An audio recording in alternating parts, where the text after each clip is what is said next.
Hey everybody, it's the Dynamite Show. Paul Fontaine alongside Jeff Hawkins as always. And I want to thank you all for supporting the Patreon, listening on audio on Thursday morning, or joining us live here on YouTube on Wednesday night, right after Dynamite ended. And Jeff, we were just talking. Once again, I missed the very end of the show, although apparently I didn't miss very much. But I have my PVR. It automatically goes 4 minutes long, I think, and it cut off mid-sentence on Excalibur. So I missed the announcement of Claudio versus Wheeler next week, or Claudio versus Orange next week. Yes. Which is, yeah. But I beseech these wrestling companies, please use your overruns judiciously. Let's not just do overruns just for the hell of it. Can we stop this, please? This is getting especially because like most of the overrun was them just standing around. Yes. Right? Yeah. This was like the ending to this Dynamite. I mean, had somebody, because I said they did an overrun just to end it like a wet fart. And I guess you just don't know how to script drama and suspense. I was like, well, no drama or suspense in that ending at all. Well, I mean, you wonder, I guess you're wondering, is Danielson hurt? You know, is it shoot? Is he selling? You know, like, I guess that's what we're supposed to wonder. But I mean, they could have done that at the end of 2 hours. They could have done a little pushing and shoving too. Yeah, I mean, and then and you tell me if I was misreading this. Okada was over Danielson. He looked like he was genuinely concerned. Yes. And meanwhile, the announcers are saying he was taunting him. No. So I think no, but I think that was the story.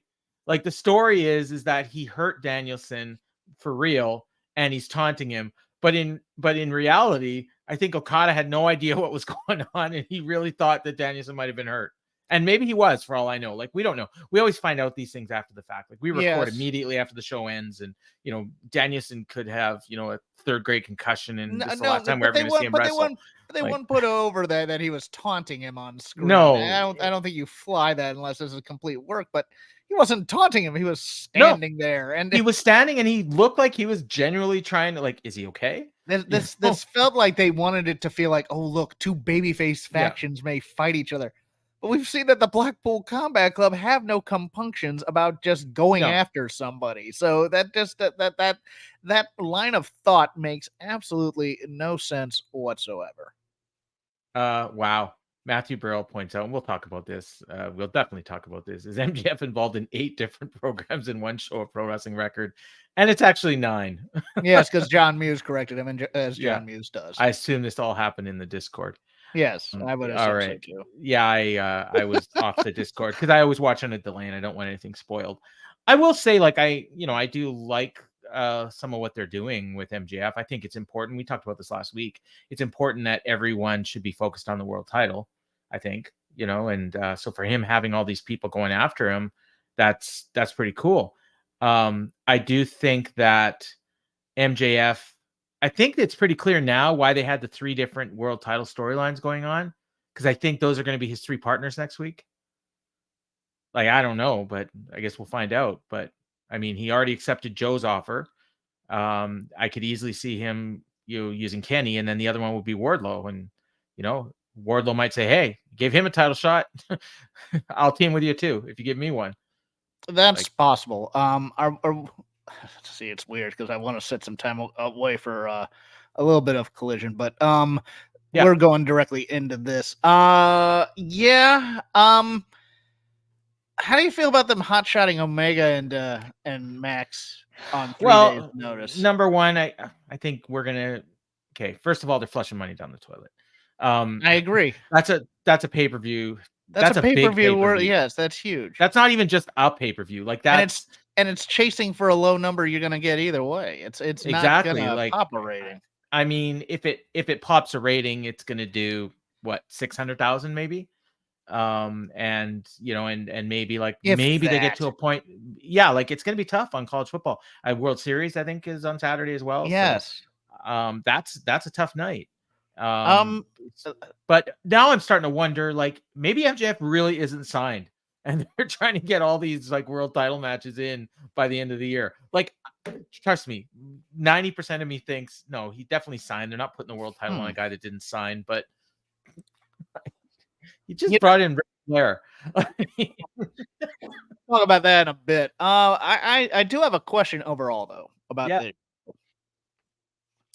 And it's a legitimate question. It's not one of the, because I like to do the thing where, they tell you day one of law school, never ask a question you don't already know the answer to. But I generally don't know the answer to this one.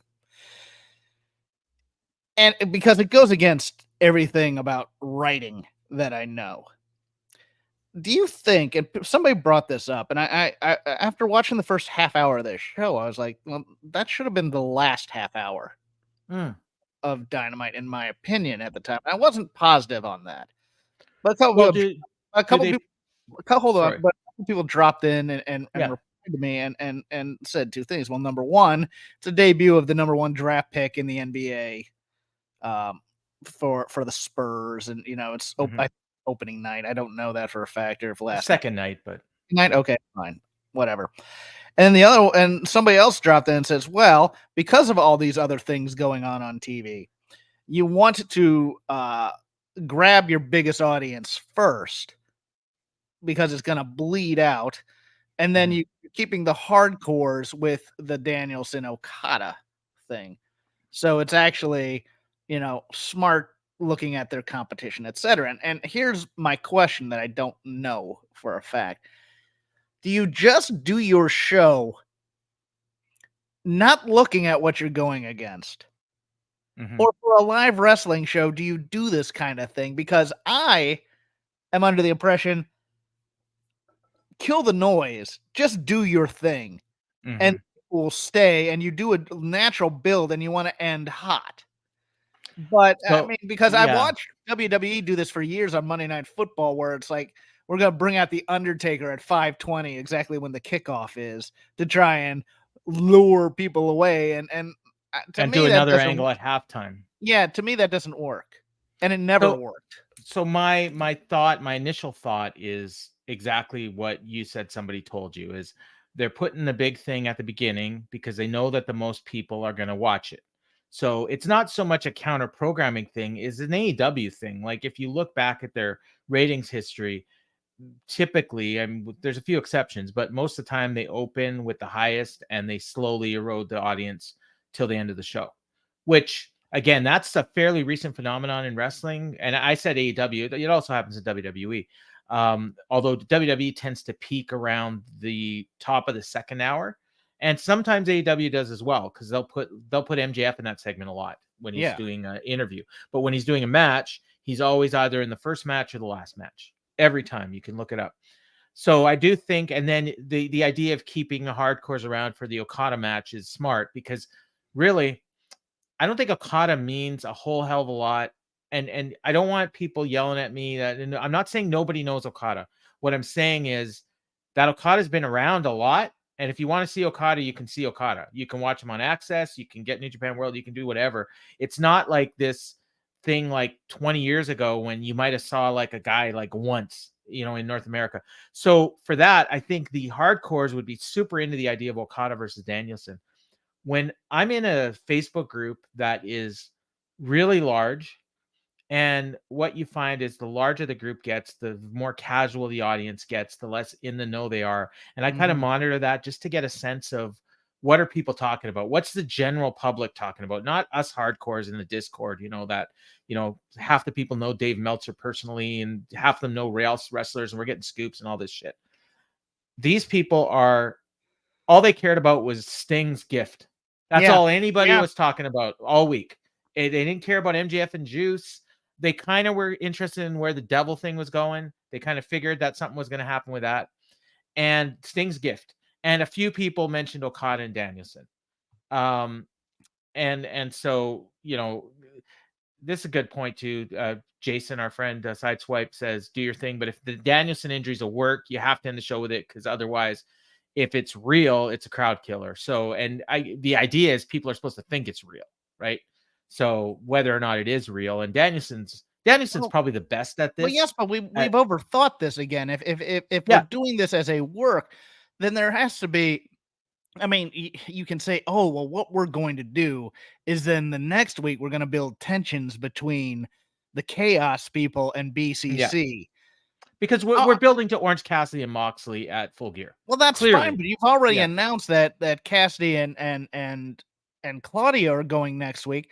Why not end with a little bit of anger from this crew of the BCC then, who are already scripted to be tweeners whenever you need them to be? Well, we kind of did, didn't we? All they did were they kind of shot a few looks, and it was kind of like. I thought Claudio kind of got in Orange Cassidy's face a little bit. Not really. Not enough for me to notice. Let's put it that way. I don't know when the injury was supposed to have happened, but I will say that there was one spot where Orange Cassidy did a dive onto Danielson, and Danielson, like, it looked like he hit Danielson in the shoulder bad, and Danielson went down right from there. But that also could have been a planned spot, because Danielson is a master at this, at making people think he's hurt when he's not, and then he's also a master almost every month. Well, and then the other thing is half the time he actually is hurt. Yeah, probably. And wrestled 10 minutes against Okada. Hey, I broke my arm, by the way. Yeah. But I do like a lot of what they did on the show, and I thought the beginning of the show and the end of the show and a little bit of the middle of the show was really good. There was some stuff in, kind of in the middle parts that we'll get into that I didn't think was great. Yeah, but, my thing was I just felt like it was in the wrong order. Like I would have probably put this tag match first and then put all that first half hour last. But I mean, again, then if you plan the injury angle, I can see the point of not wanting to do that first. Well, you can then hype it for the rest of the night, though. Well, and that's an issue that they have, where they're not things that happen at the beginning of the show, they're forgotten about within an hour in. A lot of times, although they're getting better with that, like because the stuff at the beginning of this show, I mean, they talked about it through the whole show. I mean, we had a segment right before the main event that directly pertained to what happened in the opening. So, I mean, I understand the argument for doing it last, but at the same time, it's like I also tend to think maybe they misjudged what that ending was going to be, because I think they thought that Philly crowd was going to be rabid for a fight and going for it, and that crowd was dead silent. And you're just so it was either they weren't buying it or they were really concerned. One of the two. Yeah, and that's not how you should be going off the air in Philly. Yeah, they could have brawled, like that could have turned into just a chaotic brawl. Yeah, and you had Moxley out there. You had just not even thinking, make it Yuta so that he gets the heat, and then go from there. That's where I thought was going to happen. Like Wheeler got in somebody's face. I think it was Orange, and it looked like they were going to come to blows, and then they just kind of backed off. And so, I mean, kind of the way they handled it kind of made it almost seem like it was real. In which case, like that might be like a double work. You know what I mean? Like if it was real, they wouldn't actually brawl because they're actually concerned about Danielson. This is wrestling. It's overthinking it. It really is. It is. That's overthinking it, Paul. It is, but that might be what it is. That might be what happened. Keep it simple, stupid. You brought up Collision before. Well, no, let's get into the show. We'll talk about Collision when we talk about what's happening this week on Collision. So I think probably a good thing to do, eh? Okay. Yeah. Orange was down the entire time as well. I didn't realize that. All right, so we got like basically a cold open. It was Renee with MJF, and he said, before we talk, so he couldn't have done this before the show started. He decides he's going to call Adam Cole, and Adam Cole answers, and he's talking to Adam, and he's, you finally got away from that psycho's place. And then we hear Adam, and of course Roddy wheels in, and Roddy says to him, let's pretend for a second you're not in the devil's mask, and for the sake of my good friend Adam Cole, I'm going to help you with the Blackpool combat, or no, with the Bull Club Gold. God. And MJF is like, I got an answer for you. And he's like, let's say no. And he pushes the wheelchair away. That was kind of fun. And then he talks to the camera. He says, I got a message in blood for Jay White. And he brings up the quarters again without saying the quarters. Just said, you had something with my name on it. Well, I've got a message for you. I got a bullet with your name on it. And I'm not going to miss here live in Philadelphia. Big pop. And then his promo is kind of cut off by someone in a devil's mask. And they kind of facepalm the camera. And so the idea is they're telling you that MJF is not the guy in the mask. I believe is what the point of that was. We're doing a Scooby-Doo mystery right now with who is the devil type of thing. We're trying to give you a bunch of red herrings. Do you have any ideas? I think it's either Adam Cole or Britt Baker. I think it's Britt Baker. Because Adam Cole was on the phone. Now, of course, he could have been wearing the mask while he was talking on the phone. Yeah. But I think it's Britt. I really do, because I think that answers my question of where the hell has Britt been, and why doesn't Adam care about where she is, about not being able to see her? Because all he ever talked about was not being able to see Max, but he never brought up not being able to see his girlfriend. I think his girlfriend was in the room and directing traffic and all this. And I think, because in that first attack, you had 3 guys attacking Jay White. So that's Roddy and the Kingdom. You had one guy that was kind of off to the side in a man bun. That was Cole. And then you had someone in the Devil's Mask. That yes, and one of your gimps, as MJF calls it, was wearing a neck brace. Yeah. With the turtleneck over it. It was great. Yeah. No, I love Roddy. Just, I'm watching some old ROH. I'm just kind of doing a rewatch of stuff from the HD Net era, and he's come a long way. I'll just say that in terms of personality. He was so bad back then. So yeah, it's kind of a different start to the show. And then they go right into the match, and it's Juice Robinson against MJF for the Dynamite. What do they call it? The Dynamite Diamond Ring. Diamond Ring, yes. Yeah, Juice Robinson, MJF. I love the start to this. The bell rings and MJF just spears Juice and right at it, and they're fighting. And I mean, that's great. They didn't lock up. They didn't like stand across from each other. It was just right over these. MJF kicked his ass for like about 5 minutes. He threw him in table outside, spit water in his face. And Excalibur made a point of talking about everyone that's going after MJF's belt, including Kenny Omega, bringing up the fact that he's 5 days away from breaking the record. And Kenny Omega, is not happy about that. So guns are there, and they didn't get too involved early, but eventually they got involved. They distracted MJF and the ref, and then Juice planted him face first in the ring steps. A little bit later on, they distracted again, and Austin passed the scarf to Juice, who used it to choke MJF. Jay White showed up, and he was on commentary after the break. He's getting mad at them for calling MJF the champion. This was an adventure. Jay White on commentary. Yeah. I mean, he was kind of a little bit out of his element.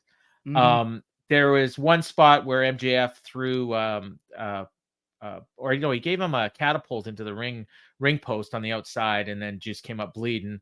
And then later on, he starts biting. MJF starts biting him on the forehead, and he comes up and he's just covered in blood. And the fans chanted, "You sick fuck." He did the kangaroo kick and the Ultimate Warrior shake, and then shaking the ropes, and went for the dive, but the gun swept his legs. And then Juice took over with a leg lariat. Jay claimed that the Philadelphia referees were counting too slow, which I thought was funny because it's freaking Bryce Rensford. MJF, who is from Philadelphia, by the way. Oh, is he? Yeah. Oh, I didn't know that. Okay, well then Jay was right. Okay. Yeah. Good. I had no idea. Part of the Philly comedy community out there. Yeah. Okay. Or he All was. Right. Yeah. Well, there you go. I stand corrected. Jay's a genius. So they're trading slaps and forearms. MJF's begging to be hit. Juice eye raked him, and then MJF came back and eye raked and poked him in the eye. Juice spit in his face and hit the left hand of God and got a power bomb for 2. The crowd bought that one a little bit. And then MJF did a double stomp onto the elbow, went for the heat seeker, but Juice backflipped him. Then he did a dive, took out the guns, more eye raking. Tony Schiavone's blatantly cheerleading, and I remembered the fact that this whole MJF babyface turn started because Adam Cole and MJF both hated Tony Schiavone, and that was the one thing they agreed on. And now Tony Schiavone's cheering him. So Juice puts on his ring, and then MJF puts on his, but Juice didn't see it. Juice missed hitting him, and then he laid out Juice with the ring, laid out both guns, and then he hit the heat seeker on Juice and got the win. Thought the match was fun, a lot of fun. I really liked the match. Yeah, overall. I liked the tone. I was just, while I was watching, I was concerned. I'm like, okay, they've started this match hot, and they've started this match with blood. How do we keep up this kind of energy for the rest of the show? And I think my concerns were a little bit well balanced, but I liked the match. Yeah, I mean, they came back for the Sting and Flair segment, and they came back for the beginning of the Okada match. They kind of, I think they wanted to see 2 things. They wanted to see Okada tag. They wanted to see Okada in the match, and then they wanted to see Okada and Danielson square off, and they got both those things. And then once they saw that, they were But yeah, they no, okay, so you know what? This is a good time to talk about something on Collision, because this reminded me a little bit of the Eddie Kingston Jeff Jarrett match on Did it? Collision, which I know you loved. I did. I Yeah. think Kingston versus this Jarrett crew is one of the best feuds in wrestling right now. Because The reason it reminded me of it was because we had the heels interfering, yeah, and Kingston was basically fighting them all off, and then eventually it was too much for him. I saw some criticism of that. I saw them, well, if they can interfere the whole time, why aren't they just interviewing the whole match? It's wrestling, it's wrestling, and guys. yeah, and not only that, but and then why doesn't Kingston have any friends? Well, you know what? You know why Kingston doesn't have any friends? Because Kingston's an asshole. They've That's shown his him not character. having friends. Yes. Yeah. That's part of his character. Every single friend he's ever had. They've shown him with uneasy alliances. They've shown him giving up his friendship with Penta and Phoenix to go with Proud and Powerful, and they've shown Proud and Powerful, going away from Eddie to join the Jericho Appreciation Society, and then Kingston went to Moxley, and Moxley chose to have a different crew as well. Eddie, no, this made complete sense to me. My answer to them is, who's going to save Eddie Kingston? Like, Minoru Suzuki wasn't there. I mean, that's the only guy that maybe would save him. Maybe Shibata, if he were around, would have. Yeah, other than that, Eddie Kingston's entire character is that he has mental issues and he pushes people away from him. That is his character. Burned every bridge he's ever had, and he's burned every bridge he ever had. But I mean, the reason I love this feud so much is it's like promo, do something basic, promo that makes both sides even angrier at one another, continue to build, etc. Because like they did a promo with Lethal and Company that was fantastic after the Eddie promo on TV, but that one was only for social media. I love this program. It's what I want all programs to be in professional wrestling. Build, please. And even though Eddie Kingston lost, I thought he looked stronger. Yeah, in being able to fight all those guys off for so long. So, and it set up a match down the road. So this was the same thing. Other than the fact that MJF won, but he defied all the odds, and it was setting up a match that's coming with MJF against Jay White. So then we got all the stuff that's supposed to distract you, which is just it's too much, Paul. It's a little bit too much. It's all the various factions coming down and having their moment, and we're doing the 9 feuds at once, literally. So we're back to Dynamite. Yeah, we're back to Dynamite. I just went back. Yeah, so we had the gun. So immediately, now this is what I didn't like, because MJF got his win, and immediately the opening bars of the music hit, and the Guns attack MJF. So they're all over him. And who makes a save but Roddy in his wheelchair and the Kingdom? Yes, and the draft. And the draft. So they wheel him down. I think they could have got there a little bit quicker if they hadn't brought him, but they wheeled him down, and they get in the ring, and the fans are just going nuts for them, and the Guns fight them off, like not too hard. And then Jay showed up with the belt, and they're going to do like a 3-on-1 attack or a 4-on-1 attack, I guess it would be. MJF spit at him, and then now the Acclaim make the save. And as soon as the Acclaim show up, the Bullet Club Gold bailed. Yes. And Jay White goes up the ramp, and he says, cut the music. And he says, Max, listen to me and focus. Forget about everyone in the ring right now. Forget about Kenny, Samoa Joe, Wardlow. That was your first clue about those. That's going to be his partners, by the way. And your Devil Mask and your Gimp Squad. He said, the only one that matters is the man standing here with the Bang Bang belt. You'll never get your grubby hands on it ever again. I'll pummel your face in the ground at Full Gear. I'm not doing the accent. Oh, well. And then Colton grabs the mic, and he says, Devil Boy, congrats, Devil Boy. You got your ring back, but not the Triple B. And he challenged MJF for the ROH Tag Team titles at Full Gear. So we're going to have MJF wrestling twice on a pay-per-view again. As one does. Unless he can get a partner. But there's no indication he's going to get a partner. So it's going to be MJF defending them solo. I assume the Guns are going to beat him, but who knows? Unless we take the title off of Kenny on Saturday, or give the title to Kenny on Saturday. I suppose we could do that. Yeah, I never thought of that. Whether it's MJF or the Devil that shows up, it doesn't matter. We got 2 guns, 1 for each of you. And then MJF grabs a mic, and he says, shut the hell up, ass boys. And the crowd chants ass boys. And he says, listen to me. You want a shot at the tag titles? You got them. Jay White, I'll see you at Full Gear, but I'm not waiting that long to get my hands on your Jack Sparrow looking ass. Next week on Dynamite in the main event, you 4 jabronis and 3 tag partners of my choosing. When I win, you'll give me back that Triple B because no one is on the level. And he puts the thing up so they can finish his catchphrase of the devil. And then Roddy screams, Max! And Max is like, I'm right here. I'm literally right here. And then I laughed at. I gotta admit. Yeah, no, that was funny. And Roddy says, "You're gonna pick us, right?" And the fans booed. And Max says, "You 3 do me a favor. Mid Mike, mid Matt, and Simp Strong, roll off a cliff, you bland bitch." I thought that was funny. And then Urkel grabs a mic and he says, "So that means you're gonna pick us, right?" Urkel Caster, for those that didn't watch me rebranding him last week. And then Max is, don't touch me. And he says, "Listen very carefully, Max. I've known you for a long time and I've never liked you. And if you think I'm going to tag with you, you got another thing coming. I wouldn't tag with you if there was a fire and you were the only way to put it out." And the fans boo. And he says, "I don't care what they think." And then Urkel says, "So you're saying there's a chance?" It's like, was he not listening to him? He just told him there's no chance I would ever tag with you. So I don't know what that was about. And then Urkel says, "Do me one favor." And he puts out his hand for a scissor. Fans are chanting for it. And MJF just kind of looked at him and he kind of just slapped his hand and walked away. And Billy Gunn looked pissed that he wasn't going to scissor. Like, I have not seen Billy that mad since his kids, broke up with him or whatever the hell they did. So yeah, I thought, interesting. What'd you think of this?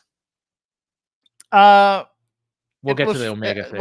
Well, I'll say it after the Omega thing. How about that? Let's just okay. Go. All right. So they're getting ready to leave. MJF goes to the back, and out comes Kenny Omega, and they're just standing there squaring off, and the crowd chants, "Holy shit!" So they're totally into this match.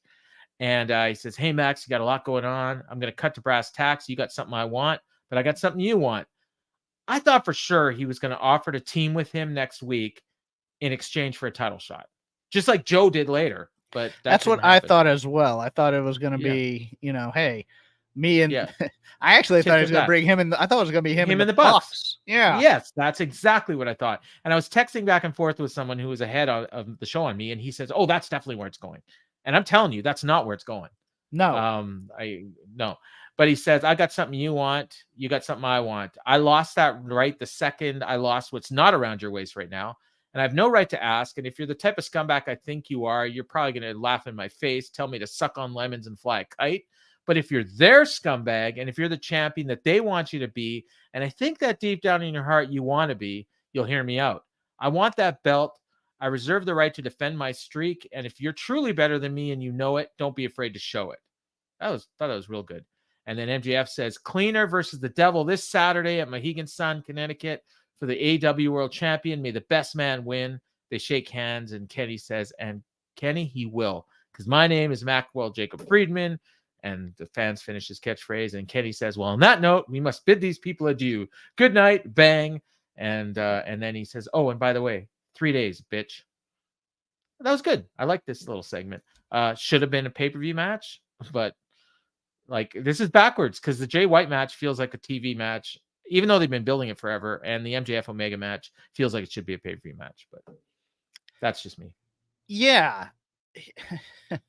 I know I liked the Omega part a lot, and I like the ending especially. I'm kind of done with them having the crowd finish their catchphrases because that's such it's such a part and parcel of the other brand that we supposedly are different than. But I've been thinking now.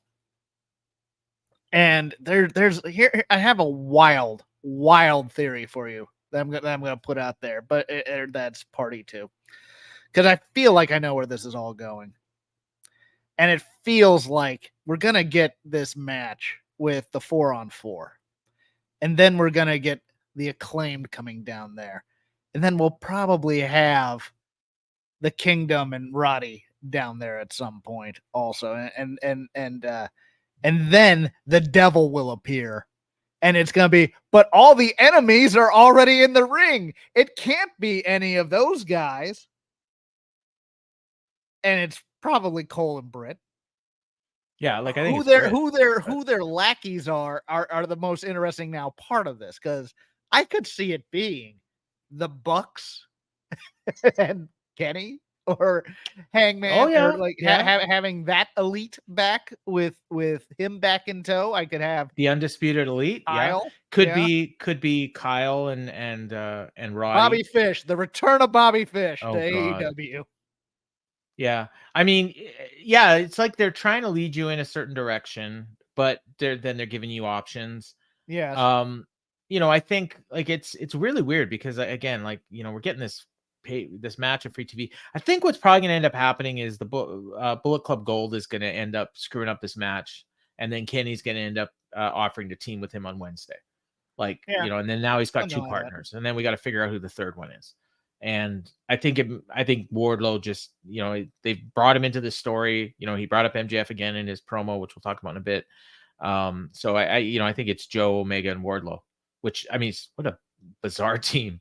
Well, MJF, Samoa Joe. but you get Joe and you get Joe and Omega on the team, and MJF cuts a promo like, "Screw it, keep your friends close and your enemies closer." How about MJF? Yeah. You come in. Well, and that's how this whole thing with for Cole old started. time's sake. Yeah. So I think that's what's going to happen. And then during that entire brouhaha becomes the devil thing, and just turn. Yeah, I think that's how it goes. Although they may be saving it for a pay-per-view spot. Well, I think we're going to see the devil. I think the first time we see the devil in person is going to be at Full Gear. Like that. I mean, Okay. they're nuts if they don't make I'm good with that. Gear for that. Yeah, and that's it was a fun first half hour though. It really was. It really was. I got a text when the person that texted me said the show is off the rails, and I don't mean that in a bad way. So, oh yeah, this is a good point. Joe and Wardlow on the same team. Interesting dynamic. If they remember the feud, they don't remember anything. They just rely on the fans to. No, we will be told it will be long-term storytelling. Yes, and they won't remember the feud. Some genius on Twitter that's going to get hired by Tony in 6 months will put together a video and come on, man. It'll all make sense. I got friends at these places. You can't be doing this to me. What? I called him a genius. Oh, I know, but like, and I'm not joking. These people are really smart and talented. Yeah. Okay. No, I'm talking like there's some really talented people that put video packages together that there are blow away some of the stuff I see on TV. Yeah, and they're bookers who have great ideas that just go on. Yeah. No, I agree. One of them's in our Discord. A lot of people like John. Yeah, I'm in the Discord. And you too. And actually, the two of you actually had the same thing. John's made the point numerous times because I brought up that I told everyone that Omega and MJF was happening on Saturday night. I've been saying this since last week, and okay. And I also think, and given the fact that they did what they did, here's my other prediction. I think we're gonna get Joe and MJF on the Saturday after Full Gear against Survivor Series on that collision. That same collision is also going to have a blood and guts match. Okay. So you're going to have them separate from the blood. Okay. Yep. And it's going to be the FTR and Edge and the people that were all squaring off last week. Ricky Starks and Big Bill against the Elite. Or the BCC and no. You've already gotten a bit. Okay, so BCC and FTR against and Copeland, Christian's crew, and Big Bill and I think that's the thing. So I think they hold Baker hold on. I think they hold Copeland out due to the promo today because it's one of those things where he's decided not to face Christian. Edge isn't part of that group. Okay. Well, he was part of the promo. That's why I asked. Okay. Yeah, and then also Britt Baker and Hikaru Shida because they need a women's match and it's in Pittsburgh. So. Oh, that's true. So that's the collision on. I think it's November 25th. So that's my prediction. But anyways, the counterpoint to that was don't counter program anybody. Just do your show. And that's what those are Johnny's exact words. And this is what you said earlier today as well. Okay. Yeah. So that's what made me think of that. But that's totally counter programming Survivor Series. That's totally. That's exactly why you do it. And you're doing it to do a blood and guts match to show them because they're going to do some goofy War Games match with Brand versus Brand with no heat. And then AEW will counter with a blood and guts match that theoretically will have a lot of heat, but nobody's going to watch it. I don't think they're going to do brand versus brand, but they might. Oh, I think they are. Okay. We'll see. We'll see. All right. That brings us to the Beaver Boys, or Dark Orders, Alex Reynolds and John Silver against Hook and RVD. I didn't write down a lot on this match. I wrote down that RVD was super over in Philadelphia. Yes. And I thought he looked good. I thought he looked better than he's looked in any of the matches he's had so he far. looked better than he has in most of his other returns. Yeah. I thought. And he wrestled like 90% of this match. I don't even know that was surprising too. Yeah, like the people here can't be RVD. Let's do it. I mean, the only thing this needed were the ECW mutants from the front row of the arena in the front row here as well, because they were the people in the front row here. Interestingly enough, I saw a family. I think it was a father, a son, and maybe a wife. It was either a wife or an older daughter, and one of them was holding up a sign that said "MJF is my dad." Yes. Now, why would you let your kid, assuming it was the kid, bring a sign to a front row? So you front row, you probably got some money, and you're bringing in a sign that says "MJF is my dad." So that if he's doing an in-ring promo, he can cut the kid down. Except he's not gonna, because he's a fan. And then that same fan, or that same group, anyways, later on, had the sign. Oh, what was the sign? Do you remember it? It was. They had a few signs.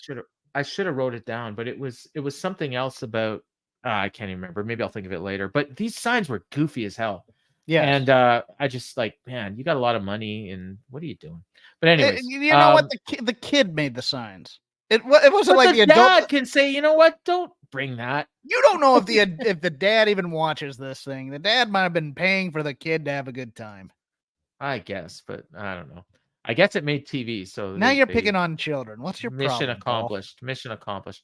All right. So, anyways, RVD did all his signature spots. He went for a pin after Rolling Thunder, but Reynolds broke it up. Uno showed up with a chair. RVD hit the Van Terminator. He went for the splash at one point, didn't get it. Then he went for it again. I think the last time he hit that splash, I said it was like a 3-star frog splash.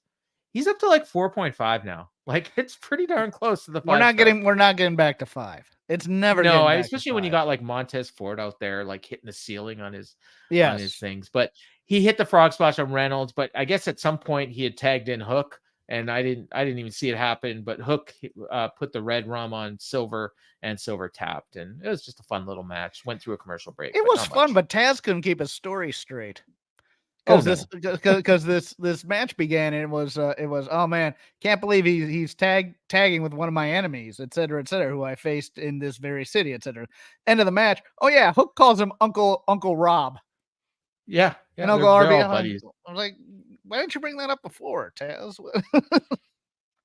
And I also had a passing thought during this match, and I've made this comparison before, but if you go back about 18 months. And Hook was like just the cat's meow in wrestling, and just getting these huge reactions, and everyone was talking about him. Rookie of the year, future superstar. And then you had Dominic Mysterio tagging with his dad and just dying on the vine, and and just not hot at all and everything. And you fast forward and look at the two of them now. I mean, if you were making a trade, you would never have traded Hook for Dominic 18 months ago. And you would not make that trade now, but for entirely different reasons. He's stalled. I'm sorry. Like, I mean, there's nothing wrong with him. Because they can't give him a big win. It's one of those weird things where it's like they have that paralysis. They have the same paralysis with Wardlow and Hobbs for the longest time, where it's like his biggest win was Jungle Boy. Yeah, we built him up. We've built him up, and now he needs a big win against somebody. But we don't want to push him too hard right now. It's like, why not? Oh, because we got time. He's only 25. Yes, he's only 20. We have years to do this, and then they killed his aura. He has no aura anymore. He's now a comedy guy who's playing off of Orange Cassidy and Danhausen, depending on the week. He's got a little bit of credibility, but I mean, for the most part, he's mostly a comedy guy. Yeah, but this was fine, and he gets to tag with RVD. I'm sure that's fun, and if our RVD shows up a couple times a year and does this match, he has a good theme song. He has a great theme song. So we go backstage to RJ City, and who says, "I'm not Ben something or other." I didn't get the reference. I don't know if anybody did.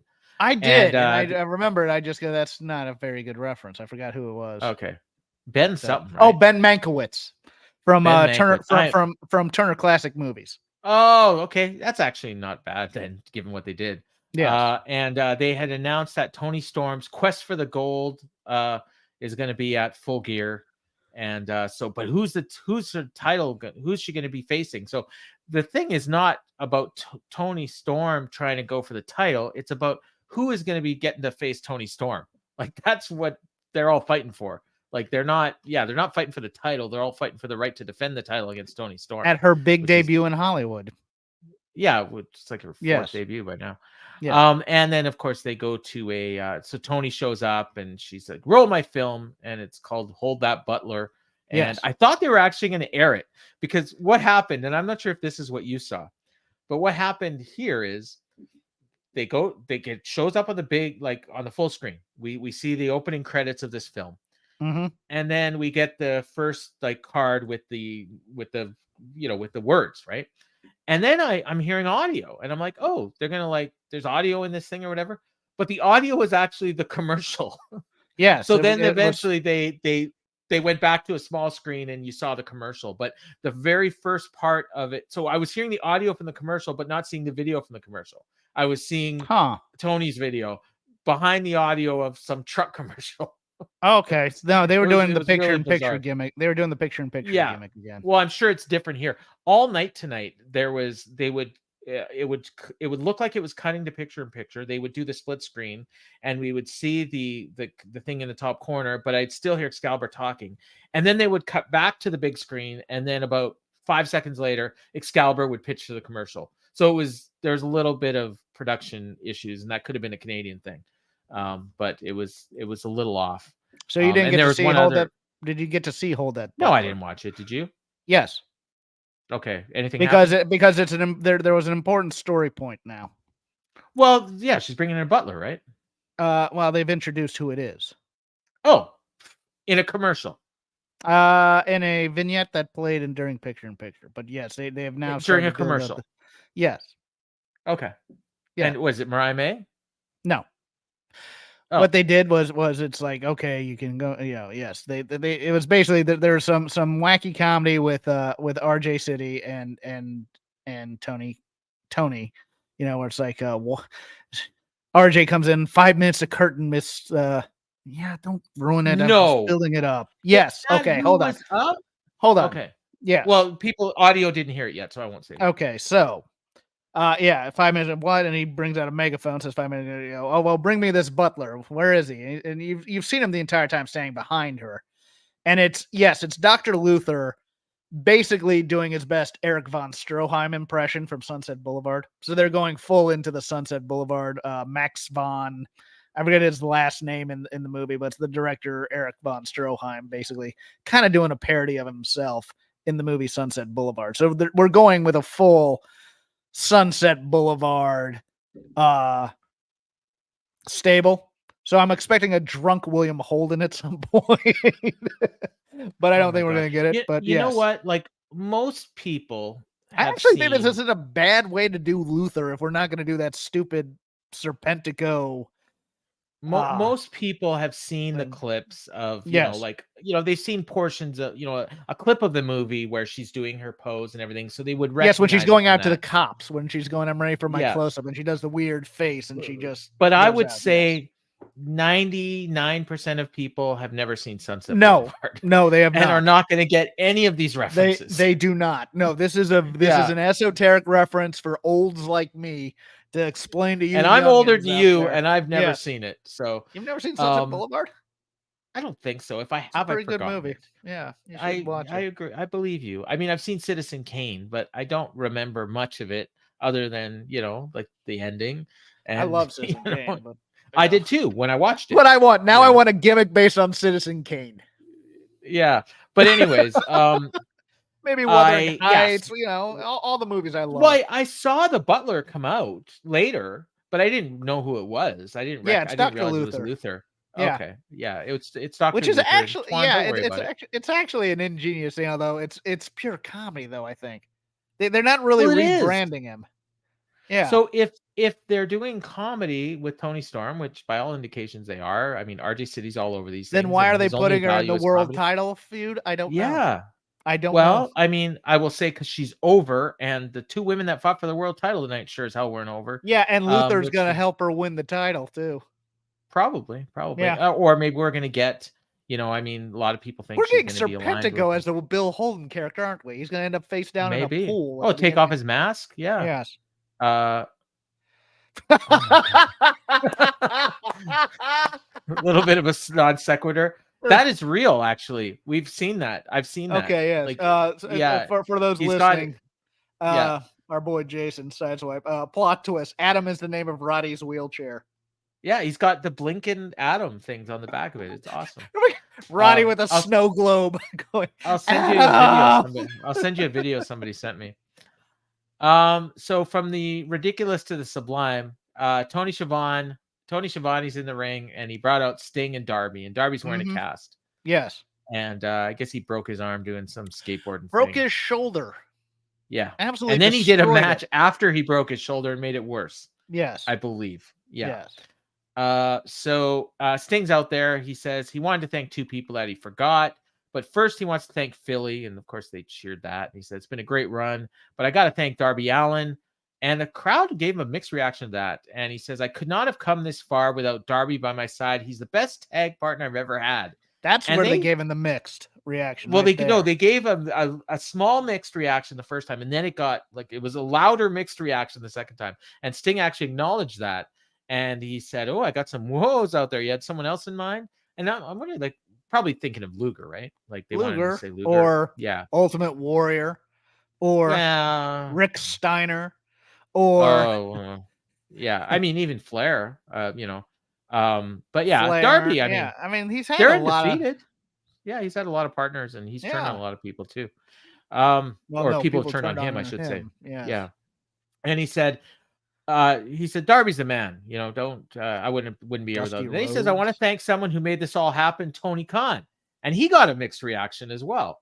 And then he says, Tony, I want to thank you for making that phone call to wrestle and grapple a little longer, he says, and to go ow a few more times.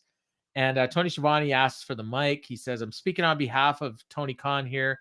And he said, it's him that should thank you, Sting, for what you mean to this company. And got a big pop for that. And he says, your first match was at Revolution in 2021. Your final match is going to be at Revolution 2024. And we're proud to be part of Sting's career. 35 years ago on this network, Sting put it on the map. Okay, my bullshit meter went off there. Because they'd been on the air for 16 years at that point and had been a staple. Wrestling has been oh god. Dude, if you want to get into the weeds, listen to Wrestling Observer Radio tomorrow when the podcast comes out, and listen to Dave go on his 20-minute rant about the history of wrestling on TBS, because it's gonna happen. You and I both know Dave can't let that one slide, so we're gonna get the history from Moses to whoever on the Superstation, and when they went national in Georgia, and Black Friday, and just keep hitting fast forward until you get past that part and they move on, because he's not gonna let that slide. God bless him. I love Uncle and Dave. Bryan will have nothing to add. He's gonna go make a sandwich. He'll probably watch a TV show, take a nap, come back. Dave will still be going. He'll get his NXT. Finish watching NXT while Dave's talking. But yes, wrestling was on TBS far before Sting ever got there. Yeah, but he did say that match in 1988 elevated him to the icon that he is now. Fans chanted, "Thank you, Sting." And then Tony Khan has a very special gift for Sting, and I'm proud to bring it out now. And we hear Ric Flair's music, and the music plays. Sting's happy. Rick comes into the ring. They hug. He hugs Tony, and that's all great. So Rick does a promo, which I'll get into in a second. But this gift, Tony Schiavone, when on the AEW Control Center before the show, said that it was an historic gift that nobody has ever been given in the history of professional wrestling. Ric Flair saw a lot of good jokes about this, by the way. Best Well, I being, was hoping for a dick in a box. the best Okay, was best was health insurance, which no Ric yeah, Flair has yeah, ever that's a got. good one. Everybody else was thinking some callback to his career, perhaps like, RoboCop, Yeah, Abdullah the Butcher and Cactus Jack would have been a good Yep. one, I think. Yeah. A rocking chair that is then destroyed as an angle, like a Mid-South angle. I thought that would have been a good one. But no, we get Ric Flair, which is an interesting move. It is. I mean, from Flair's promo, it sounds like he's going to be in for the rest of Sting's run. From the commentary, it sounds like he signed because it's like we got Ric Flair's first appearance in AEW. I was like, wait a second, that would then imply that there is a second appearance. Well, he said in his promo that he said, when is this match? March? He said, I'll be here on the ride with you. Look, if we don't get him, Double A and Tully Blanchard beating the crap out of Sting, what are we even doing here? If we do get that, see, I want them to do it, and then all the horsemen just being old and in pain and on the floor going, I can't do this anymore. Oh my God. So yeah, we got Ric Flair. And hold on. Politically, this is a fascinating move. Because it is. Flair has been on the record saying, I would never jeopardize my daughter's career in WWE. Mm-hmm. And I don't think he does this if Vince still has any part of creative in any way. And I don't think Hunter's the kind who's going to get bitter about Ric Flair going on to AEW. To the point where he'd have Charlotte jobbing to say Xia Li or something on SmackDown. I think Rick might have gone to Hunter and said, "Hey, are you going to be cool if I do this?" Oh, I'm positive he did. Yeah, and Hunter probably said, "Yeah, you know what? We're not going to use you. Go ahead." The other thing that is slightly fascinating about this is the rumors of the on again off again romance between once Andrade El Idolo and Ric Flair's daughter. But you noticed after that match on Saturday, Ric Flair went to Twitter and congratulated Andrade El Idolo on a great match. Family. Are we getting Andrade El Idolo and Ric Flair as a package unit on this show possibly on Saturdays as maybe a ratings boost? You talked about the former Horsemen getting together and getting beat down. If I don't see Ric Flair hitting on Lana and trying to get her to sign him. One last run. Woo! That has to happen. And then Miro Ric beats Flair the crap out of Ric Flair. Microphone. I'm here for Miro beating him up. Ric Flair with a live microphone.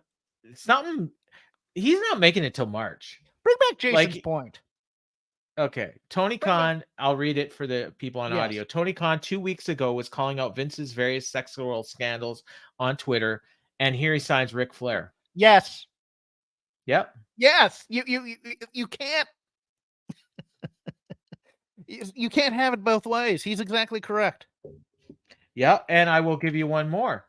When a certain person on so 23 days ago, Matt Riddle was released by WWE, and everyone's like, "Oh, there's no way AEW is going to sign him. He's got too much baggage." Blah blah. Matt Riddle's coming to AEW. I'm 100% convinced now. If they'll take Ric Flair, there's no way they're not going to take Matt Riddle. I think. Let me put it this way. I think like if a guy like Chris Hero speaks up for Matt Riddle, they bring him in. He's producing back there, and he's worked with him in. What you don't think Matt Hardy will? Progress, Matt. Well, I don't know I don't know their relationship. Okay, I don't know the Bucks. They worked with Riddle a lot in PWG. Not a lot. I mean, Matt Riddle was only there like 2 or 3 times, I think. Oh, okay. Keith Lee, but well, no, I don't. It was more of a Gabe. He was more of a Gabe guy. Okay. In the Gabe universe, so I'm thinking guys like, Stokely, Chris Hero, people who are around there, and if you can't, I don't know that for a fact though, because I could see Tony also being a guy going, well, I don't want to piss off my fan base by bringing him in. Well, Flair will get Flair in like Philly, and Flair in certain markets won't get turned on. Doesn't matter what he does. And Yeah, much that's much like Hogan coming in for WWE, people will cheer that. Ric Flair's and they'll Ric never bring Flair's in Hogan. Teflon. They'll Ric never bring in Flair's Hogan. Ric Flair's almost Teflon in terms of being a legend in this industry, to the point where, yes, a certain part of the fan base will remember all the bad stuff he did, but too many people will forgive it. Matt He's Riddle, gonna on the say other or- hand, I don't know. Flair's going to say or do something stupid in the next 6 months. Oh, he's gonna drink at a between bar. Yeah, And he's but got- no, and he's gonna he's- do something on TV too. Like, he's gonna say or do something that he shouldn't, and he's gonna get himself in trouble. Like, I'm fully convinced of that. I hope it doesn't happen, but and tonight, I mean, he was fine tonight. So you want me to do this promo now? He could barely talk. Oh tonight, yeah, too. his I mean, there's a bit yeah, of a his problem there. yeah, his he's old. I mean, you know, there's Yeah, no he's two ways about it. we're on the Yeah. downside here. Yeah. So he says, but I mean, his words are still good. He Yeah. said, in life, there are moments that are magical. They're few and far between. That's the magic of the chemistry of whatever you do in life that makes you the best. 35 years ago, this gentleman and I set history on TBS, the first clash against WrestleMania. I told him this when I inducted him into the Hall of Fame. To go 55 minutes in a match is hard. He never took a deep breath, and he lived up to his potential. Not only is he one of the biggest stars in the history of this business, one of the biggest celebrities in the business, he's probably the nicest guy I've ever known. When I got the invitation from Tony, Mr. Khan, he said, I jumped at it, and he says, is it March? He says, I guess. Well, if you'll have me, I want to ride the wagon with you. And he does a strut, and Taz is laughing and asks him to keep his clothes on. Yeah. And Sting asked for a chop, and Rick chopped him and hurt his hand. And yeah, that was that. It was cute. It was fun. The one And thing then- the one thing we might get out of this that will pop me, we're getting some sort of Flair versus the Jarrett crew thing. Oh, and we're getting Lethal in on that action too. And him insulting Jeff Jarrett. That has to happen at some point, I think. I would be cool with him joining that crew too, but maybe I think I'm hoping they do a less is more approach, but I don't have any faith in it, because I think Ric Flair is an overpowering flavor on a show, and he can't be a manager because he can't bump, and he'd overshadow whoever he's with. So we've tried that I'm not sure if he would overshadow the next guy that came out, because Christian's music hit, and initially there was a pop. And then he says what we're all thinking. First thing he says, Tony Khan is a billionaire, and this is the gift. That was great. And he said he gave you a suit, gold chains, and a black liver. Great gift, Tony. I laughed at that one. Black liver was great. Yeah. He said it's really impressive how you moved around out there, Rick. It doesn't even feel like I'm watching Weekend at Bernie's at all. And he said I can't even see the little strings holding you up. And fans are chanting asshole, and then he says relax. He says I know he's not dead, because I also know there's not a god, because if there was one, he'd have died 20 years ago. That was, and they showed people in the crowd are like, what? And he said the real reason I'm out here, and the fans are chanting, F you, Christian. And he says, is last week Sting and Darby stuck their nose in my business yet again. How's your arm feeling, Darby? And he says, you still have sour grapes that I beat you in your hometown? Well, I'll give you a chance here in Philadelphia. And then he says, something your Phillies couldn't get done either. And he holds up his belt, and he says, I wish there had been some place I could have put money in a sports book that Christian was going to be the guy who's be able to take down the Phillies if they had lost. Oh, yeah. Because you knew it was coming. I mean, I think they lost specifically so Christian could cut this promo.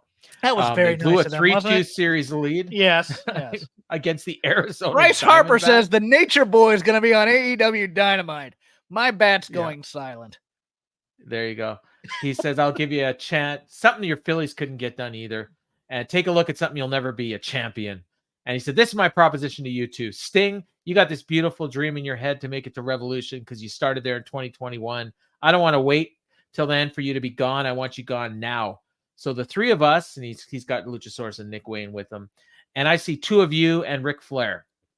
You can take him as your partner if you want. He's one super kick away from his pacemaker turning to dust. At Full Gear, you two find a partner and you face us. And Sting says, hold on. And he sneezes and he says, I'm allergic to jackasses. And he says, but we'll find a partner and we'll accept. So we'll see you there. The last thing was stupid. The sneezing and saying he's allergic to jackasses. But other than that, this was good. Christian is freaking incredible.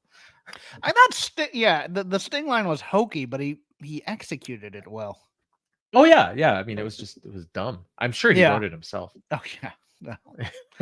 Rick looked like he was. Sting's never been a great promo ever. I was watching Rick every time they would show him, and while Christian was talking, and Rick was in his glory at Christian's promo. He loved it. And he couldn't hide it. He was the belle of the ball. I mean, that's all Rick ever wants, is to be out there in front of an adoring crowd cheering for him. Yeah, and good for him. And I hope he got paid well. Because he's got a lot of bills. He's got a lot of alimony to pay. Yeah. That's why Tony's Tony may be a millionaire after paying Flair for this. Yeah. How do you become a millionaire? Well, you start as a billionaire and then you hire Ric Flair. Married. Yeah. Yeah, or you get married. And then so yeah, that's it. So we go to Renee with Jericho. It's a sit down interview in the back. And Renee says, you got crumpled on the ground, or no, you got crumpled in the ground last time I saw you, being tended to by medical staff at the hand of Will Hobbs. Jericho admits it was a distraction, doesn't remember having a beat down like that in his career, and he's still feeling it. Ribs still hurting. And he said, but what hurts most is my ego. And Renee called him one of the greatest of all time, called him a master of reinvention, brought up all his old gimmicks. And he says, are you hitting a point in your career to see what's left? And Jericho said, I'm always doing that. And one thing I've always had is immense self-confidence. And he said, last week, I didn't see it coming. Well, it's 2 weeks ago, but he thought he could remedy it, but he couldn't. He said, there comes a time when you have to self-reflect. Do I have what it takes to beat a Will Hobbs? Is it time to step back or step up and get more confidence and know that I'm Chris effing Jericho? So that's going to be his new gimmick, I guess. And so to get some sort of revenge, Hobbs has a whole family behind him, a lot of friends. Well, I got a lot of friends too, and they're bigger than Will Hobbs. Maybe it's time to give them a call. So what I got out of this is Jericho's getting his win back, and I don't know who these people are. I have no idea. Mark Henry, I don't know. I was thinking Mark Henry or Paul White. The Return of Jericho. And I think they get destroyed. Yeah, I think they're there to get destroyed by Hobbs. I hope so. Not Henry. Henry can't do another match, can he? Might. And they did bring up. One key thing is, Jericho mentioned when he was talking about the beatdown, he said, 7, whatever the move that Hobbs does is, but he said 3 World's Strongest Slams. So he did use the name of Mark Henry's finisher. I mean, that's what it was, but right. It's labeled as Mark Henry's finisher. So yeah, it could be those two. Those are probably the only 2 guys around that are bigger than Will Hobbs. Can't think. I mean, Satnam Singh. Do we not have enough old guys on this show though? That's no, the thing. No, we don't. Mm-hmm. No, we don't. I went to a pay-per-view in March in May that had Billy Gunn, Jeff Jarrett, Jericho, the Hardys, and I think somebody else, and the Hardys, all going for titles. Yes. So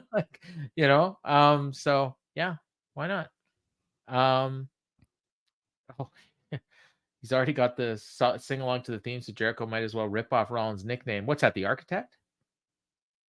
Which nickname is he ripping off? I don't even know. Oh, the effing Chris freaking Effin. Yeah, Seth freaking Rollins, right? Yeah. Yeah. You're right. Yeah, and I guess effing is close enough. Yeah, that could be. And Taz, of course, after the interview, asked who he could be talking about. So, I mean, I can't imagine they're bringing anyone in. The only other people I thought of were like the Gates of Agony, but I don't even know if they're bigger than Hobbs. But who's that? Parker Boudreaux? No, it's gonna be legends that Hobbs can kill, because Hobbs is going over. I hope Hobbs is going over in this feud. I hope we're not getting the Jericho special where it's like, I think Jericho's getting his win back. Oh dear Lord! I hope not. I hope not. I hope he. Not that I don't like Jericho. I just think it's time. Like Will Hobbs needs this, and Jericho's been doing this a while. So, This brings us to the Hardys and Brother Zay against the Hung Bucks for the ROH Trios titles. This was fine. Brother Zay worked most of the match. They wanted to get Brother Zay over, and unfortunately what they did was they put Brother Zay in there for a long time to do Brother Zay things. Yeah, and I'm not. And some of the things he does not help him get over. Like, he's a babyface. He needs to stop the screaming.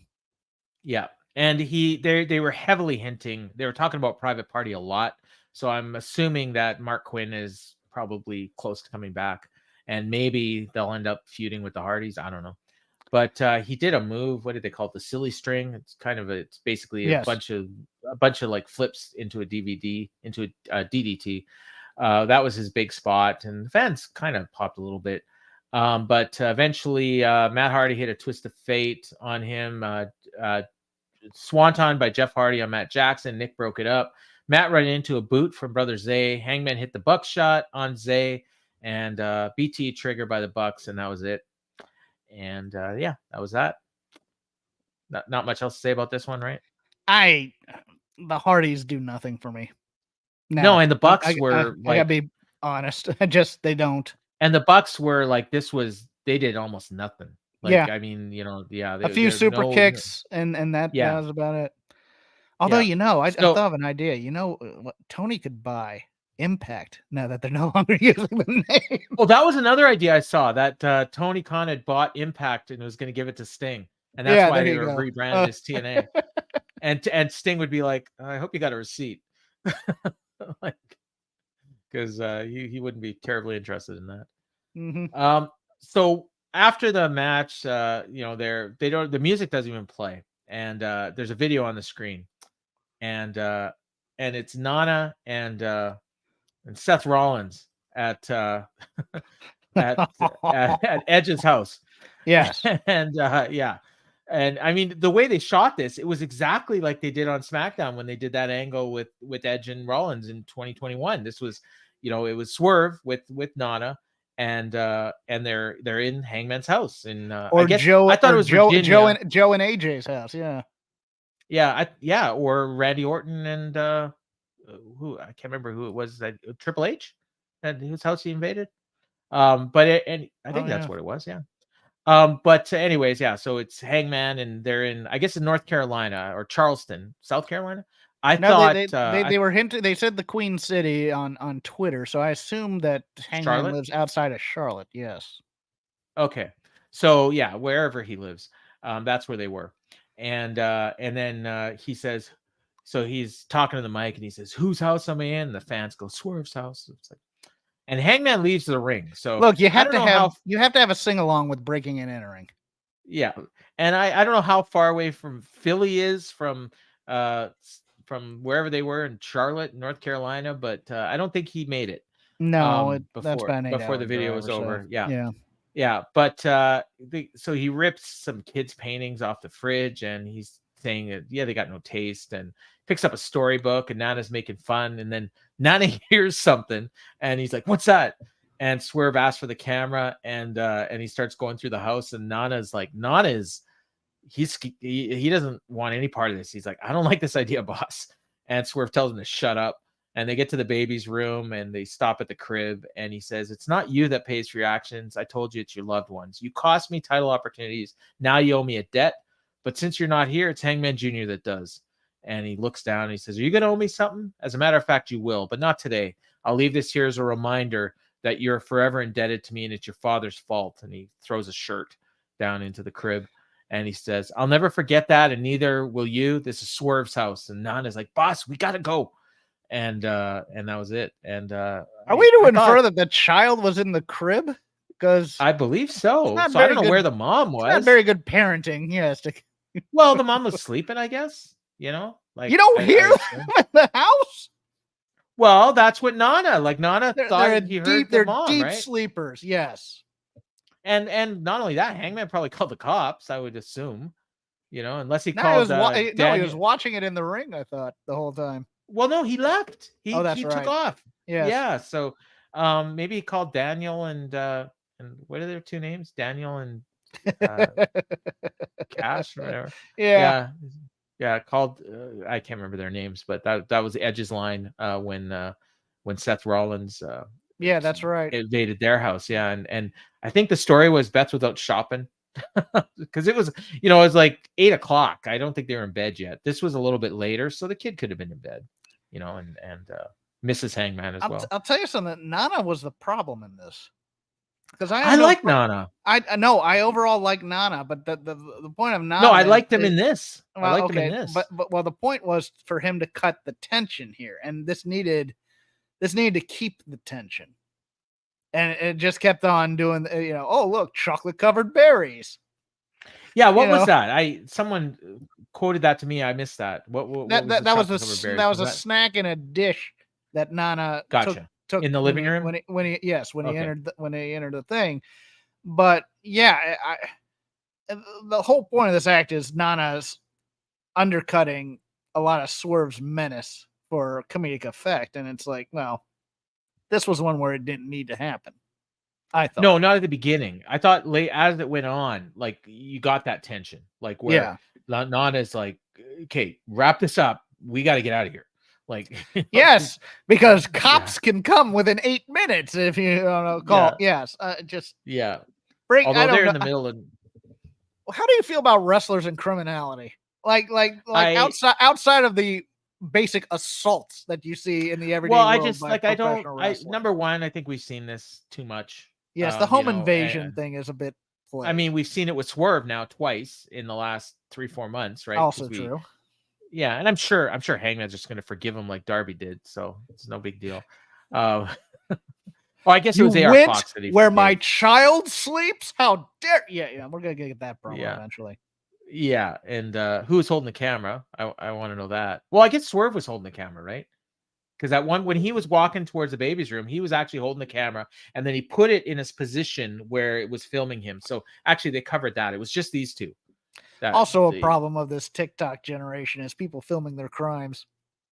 Yes, I will never. Your Honor, how can you prove it was us? Well, on your Instagram, the best one was Kiana and it was Fallon and the rednecks breaking into Kiana James's office on NXT. Yes, that was funny. Yeah.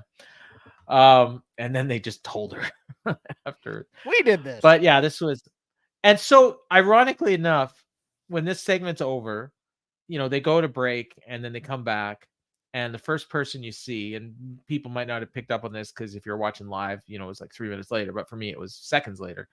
First person we see is Edge on the screen, and I thought that was funny because he just lived this angle not that long ago. But and they had a few seconds at the beginning of this promo where they're just standing there. So I guess they came back from break a little bit early. Yeah. Although at least we didn't hear the cue like we've seen in the past. And Renee asked him, has anything changed about you fighting Christian Cage? And he says, my friendship is more important than any of this. And Darby showed up and he said, don't be stupid. I know you came here to be with your friend, but that's not how the world works. You think I wanted to bash in Nick's face last week? And Sting says he was up and down the road with Lex Luger and I had the blinders on. I learned from the dirtiest player in the game. We saw him out there tonight. You need to open your eyes before it's too late. Are you hearing me? Listen before it's too late. We go way back. Don't mess this up now. I didn't really know about the history of Sting and Edge. I'm not sure what the hell he's talking about. Same. I know Edge has probably been a fan. Unless we're talking about like the WrestleMania run for Sting. Was Edge somehow involved in that at one point with Rollins? I don't think so. Not that I remember. No. And he says, get with it. Can I be the person to say I thought Darby and Sting came off as dicks in this segment? Oh yeah, absolutely. They're like, turn on your friend. And I think we're gonna end up. That's what we're gonna get. Like I'm pretty sure that's what the match is going to be. I can't think of anyone else. Let me put it this way: if Edge turned and joined Christian at this point, I would not blame him. You know what? It would be perfect for Sting, right? To have another partner. Yes, they're tagging together. Then Edge turns on him. I'm here for this. That's Tony Khan's gift to Sting. I'm going to give you a partner that's going to turn on you. And Edge just stared with a blank look on his face as I would too. Did I just get dressed down by Sting, the greatest babyface this company has? Yeah, telling me to turn on my best friend. Yeah. Yeah. All right, Ruby Oh, Soho and and Hikaru Darby, Shida. who's also appear. Don't be. It wasn't just, hey man, you got to be careful here. It's like, no, you're an idiot. Yeah, get with it. Yeah, he said that over and over again. You're Ruby stupid. Soho and Hikaru Shida. Oh God, this match. Um, I feel bad because these two, like, nobody cared.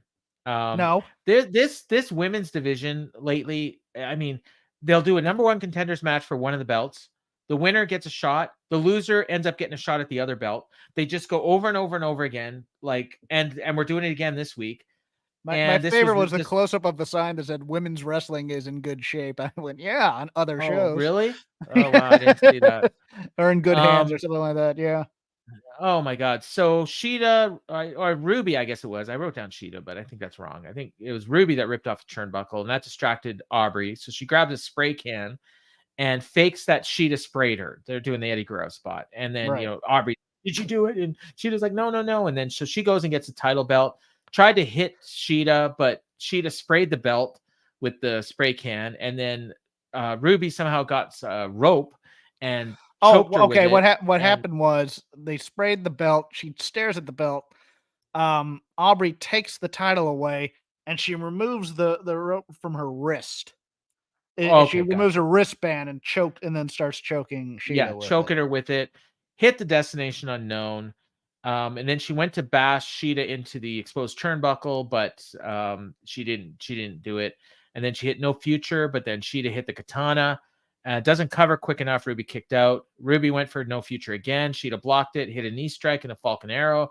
Ruby reversed it. Sheeta threw her into the exposed turnbuckle and hit the katana for the win. I made that sound a lot better than it was. This was a complete mess. It was an Crowd didn't overbooked care. mess. It was Yeah. overbooked. It was completely It was overbooked. There was nothing wrong with anything they did. Like, they didn't miss no. any spots or anything. It was just way too much going on. The too much for me was the thing with the spray paint. Like, when she's on the ground, like writhing around like she got hit. Like, stop with that. Like, it just makes everyone look stupid.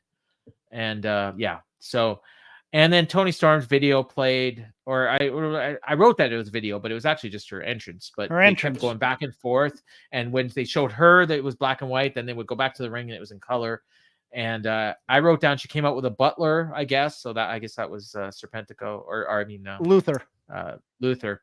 And she's just doing her dancing, and Sheeta's looking on, and Taz is laughing. And this was like, I mean, perfect ending for this god awful segment because nobody could take this seriously. Like, Tony's really over, so I mean, they're running with it, but I don't know. Like, I didn't hate it. I hated the match, but the ending, it's fine. I guess they're gonna get the title on Tony, and I don't know where they go from there.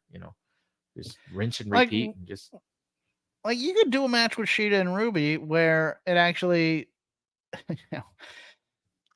well, they could have had a really good match. well, not only that, but we were kind of building Ruby on Saturday. Yeah, During Collision with that whole thing with Angelo Parker, where it's like she really wants a title, and she really, and kind of to prove it to herself type of a thing. And instead, what we get is kind of the slapstick stuff, where it's like, not only do I have a plan if the paint doesn't work, then the paint with the belt doesn't work, and now I have a wristband, and it's just like, my God, what are we and doing? no Saraya, by the way. She No. was not here for this. Yeah, Also no interesting. explanation. Yes. Yeah, well, Even though she came out to the Outcast music, so as opposed to she did, yeah. But although she's back to using, she can't come back to the Ruby Soho music until she's a babyface. So yeah, which I'm sure is happening soon. I think it's So she happening lost sooner than this, later. so I think the next time we see her, she'll probably be wrestling Willow Nightingale for a shot at the TBS title.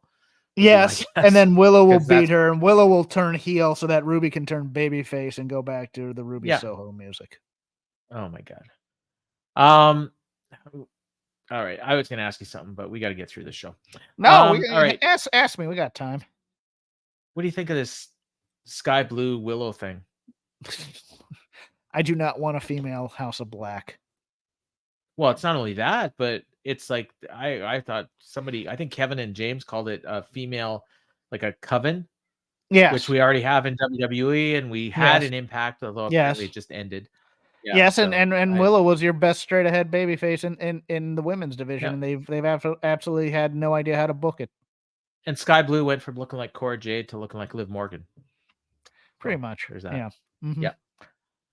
Remarkable Renee is with MJF. He's being looked over by a doctor, and he says you've had issues with a bunch of challengers, and MJF versus Omega for the title and the record.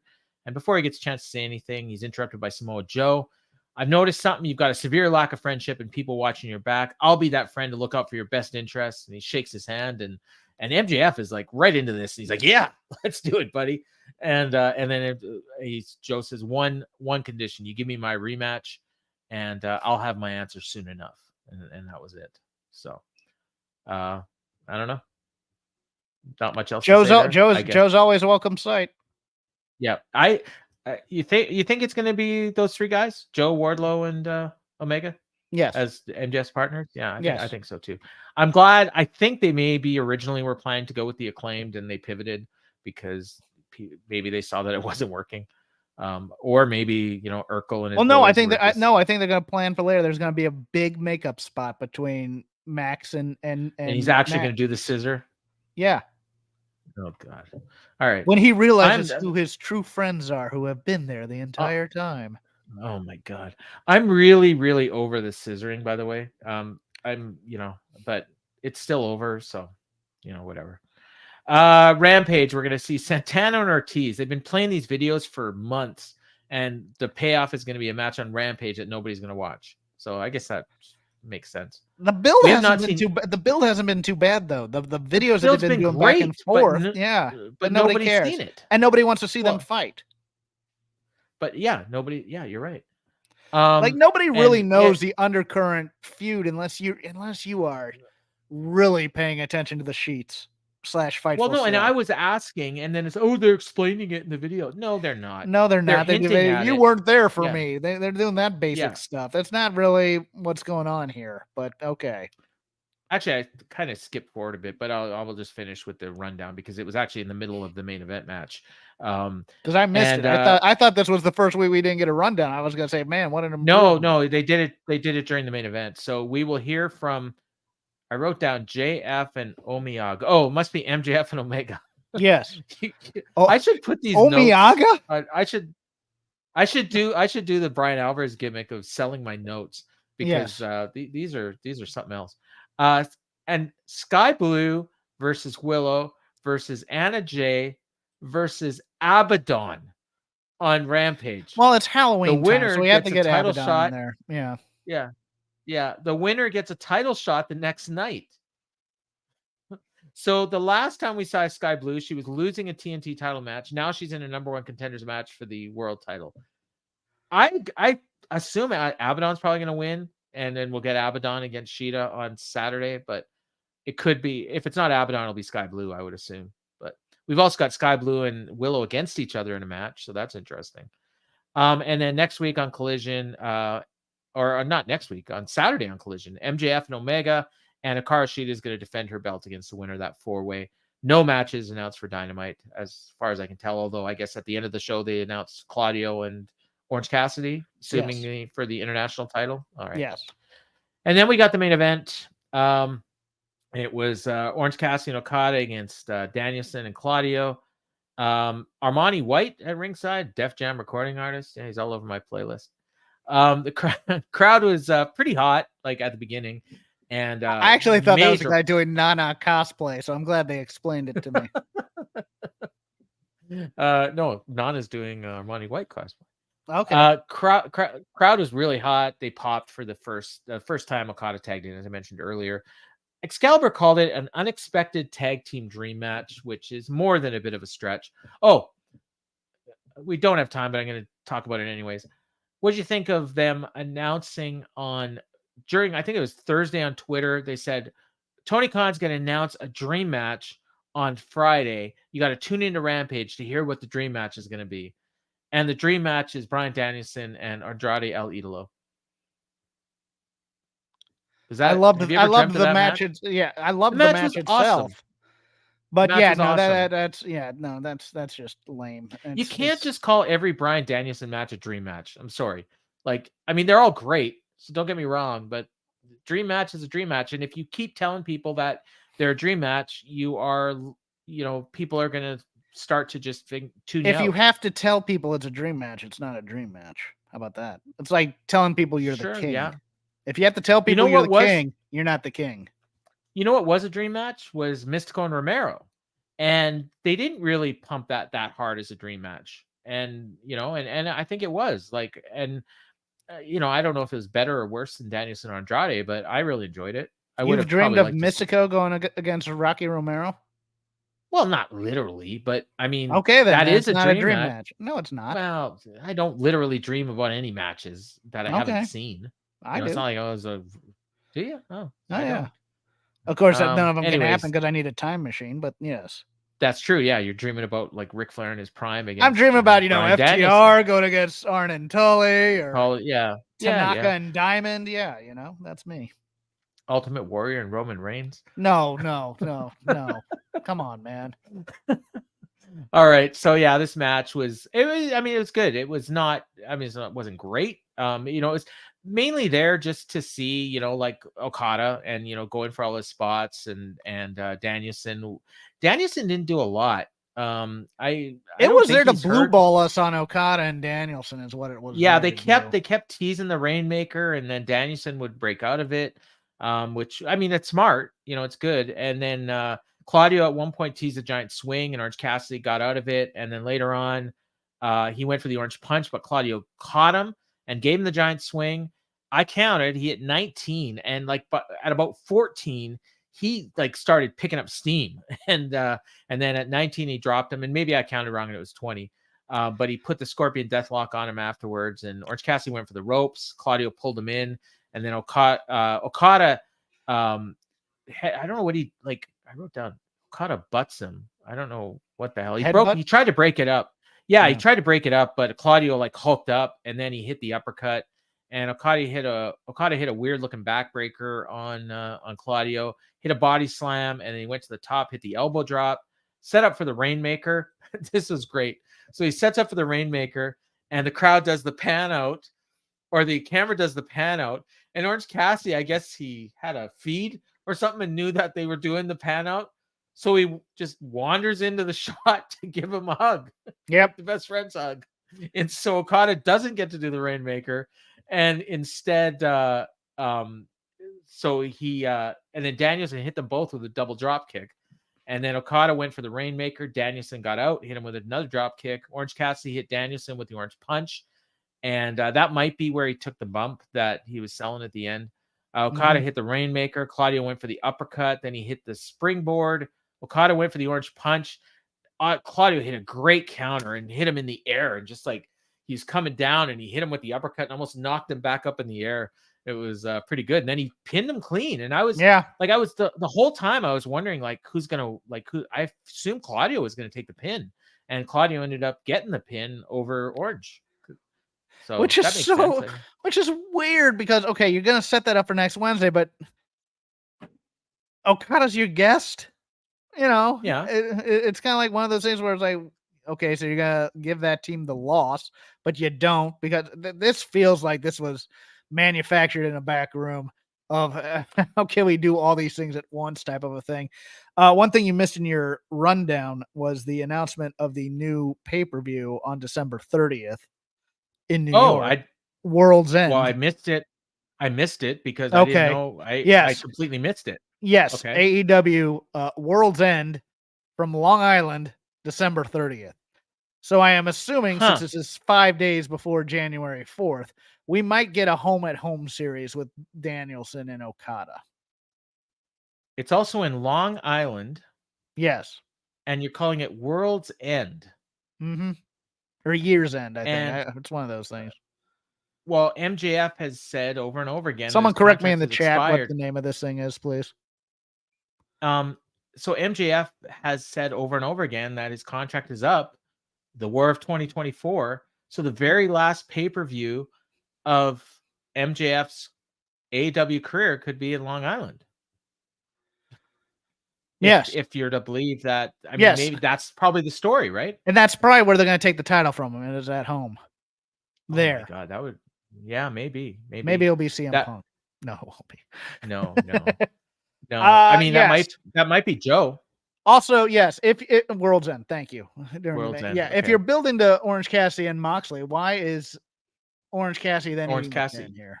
Because it's non-title, and then he beats I know, it'll Claudio be- for the title, and then he beats Claudio to retain, and then Moxley gets mad at it. Yeah.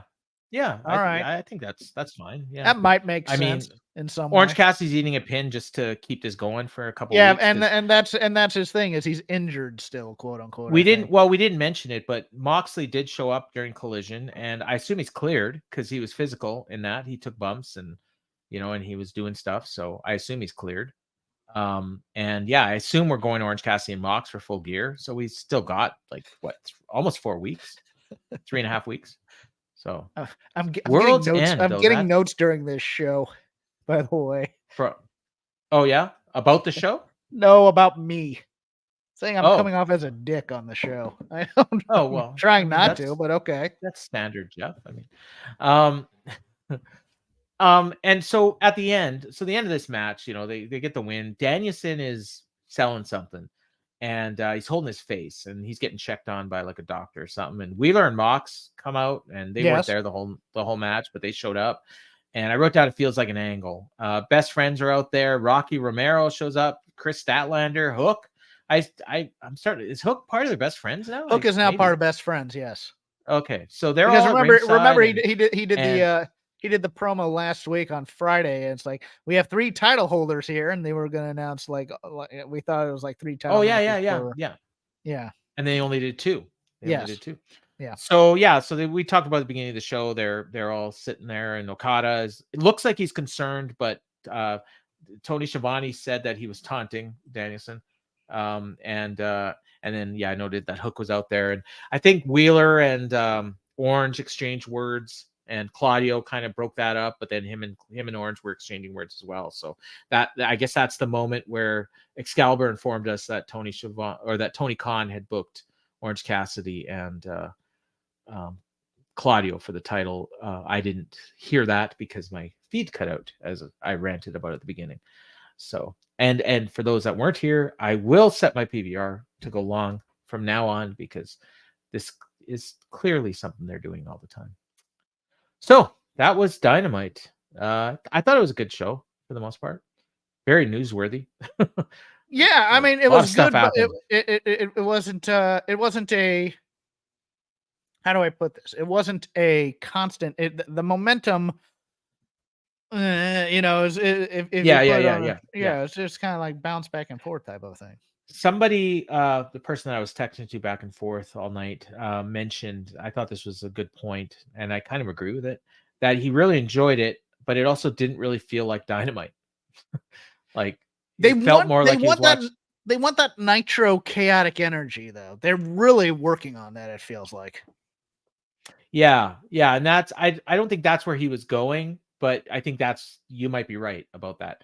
And whereas I think he was looking at it more as being more like WWE, but I think WWE maybe, is kind of does some of the stuff that Nitro used to do as well. So, but yeah, I think the Nitro comparison is more accurate than like current day WWE, for instance, which is very, I mean, stuff happens, but it's very formulaic. You know what's coming next, and if you watch every week, you could pretty much write the rest of the show based on the first 20 minutes. Whereas this was all over the place. Like you had no idea what was coming, and for a viewer, I think that's good. And you're less likely to change the channel unless it's just really bad. Like that women's match is going to take a hit.